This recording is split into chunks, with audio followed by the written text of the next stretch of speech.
round here, and there was, in qualifying, there was 13 drivers covered by 1 second, which was just quite incredible. That's impressive on a much longer than Grand Prix length circuit, particularly a street circuit. But last lap, Thiago Monteiro fastest of all, 2:32.07, which is 0.2 quicker, almost to the 1,000th than Huff's best lap. But Huff with another fastest first sector. So again, really, or in fact, second sector on that last lap, really piling on the pressure, using that mountain circuit advantage that the Chevrolet has over the turbo diesel. This is where Montero and the other TDI Seats really have their advantage. Back down to third then, and that's still Gabriele Tarquini ahead of Jordi Genet. The gap there again, almost identical. Genet just 2 or 3 car lengths further back than following closely, gives him enough of a tow, keeps him far enough away from Gabriele that any misjudgment by Gabriele is not immediately going to result in a shunt between them. I think there's now 2.3 seconds between Huff and Montero. Montero's backing up into Tarquini, and I think you're going to see Tarquini pull an overtaking manoeuvre here in a second or two, because Montero is definitely backing off. We'll see what his sector times are like in a minute. Well, 2:33.5 his last lap, but 2:33.7 for Tarquini, so Montero needs to pull the handbrake on a bit harder. Well, you know, it's not legal for team orders, so what's got to happen is the drivers have got to know exactly what it is they're up against, and frankly, yeah, there you are. See, Montero's backed off right to the point where Tarquini's going to be all over him like a rash in a minute. Well, we're on the penultimate lap, so what he's going to do is slow down enough that out of the hairpin, before they get to the start-finish line, Gabriele will be able to go by, and then he'll still have most of that long, flat, open section to get up to speed, to stay in front of Genet, in front of Farfus, in front of Muller. He's a second and a half slower than he has been on Sector 1 in any previous lap. We'll see what Sector 2 throws up here. Dear, oh dear, not a great weekend for the Lada team, I'm afraid. What a disastrous end to their season. 2 cars destroyed and the other one in the pits. See, there we go. Yep. So he goes Tarquini through, Montero back in behind, just as we planned it. Oh no, he's letting Genet through as well. And tucks back in front of Augusto Farfus.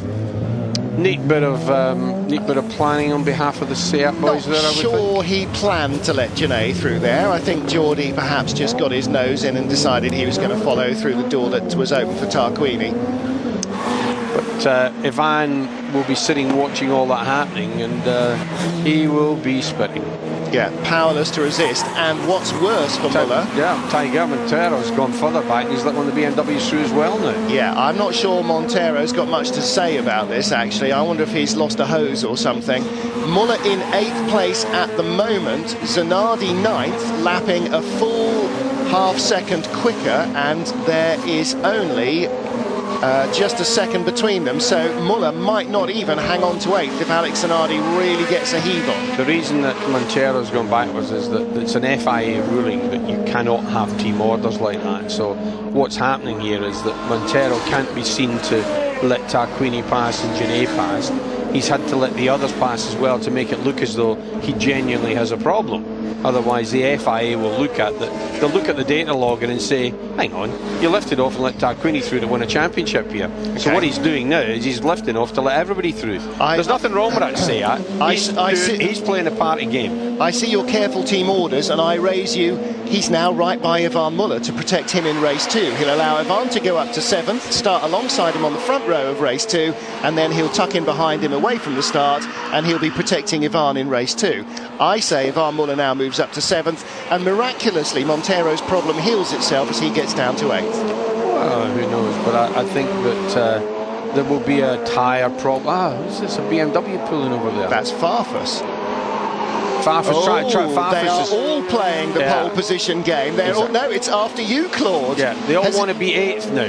Yeah, so Farfus in front of Montero, in front of Ivan Muller, in front of Jörg Muller? No. Yes. Farfus is... What's going on? Farfus and Zanardi is the back of there. Yeah, Farfus is trying to be 8th. That's what he's trying to do, because a standing start for the BMW in race 2, well, that thing will fly off the line, and they're now playing that game as well. However, it's now got quite political. I think Farfus has now decided, actually, I can't win the championship, so I'm just going to go out and win the final race.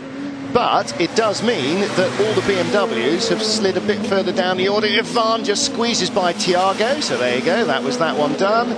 But BMW are playing the shuffling game even more elaborately. Now, Farfus ahead of Jürg Müller, ahead of Alex Zanardi. And lest we forget, here is our race leader, not playing any shuffling game, except for shuffling himself to the top of qualifying and out front all race long. Lights to flag, it's going to be another win for Rob Huff. He's going to be quarter of a lap in front of the After You brigade behind him here. Well, this is his third win of the season. The last one was in Po on the streets, and that was back in May. So victory to Rob Huff, and Huff Daddy will be very delighted with that as well.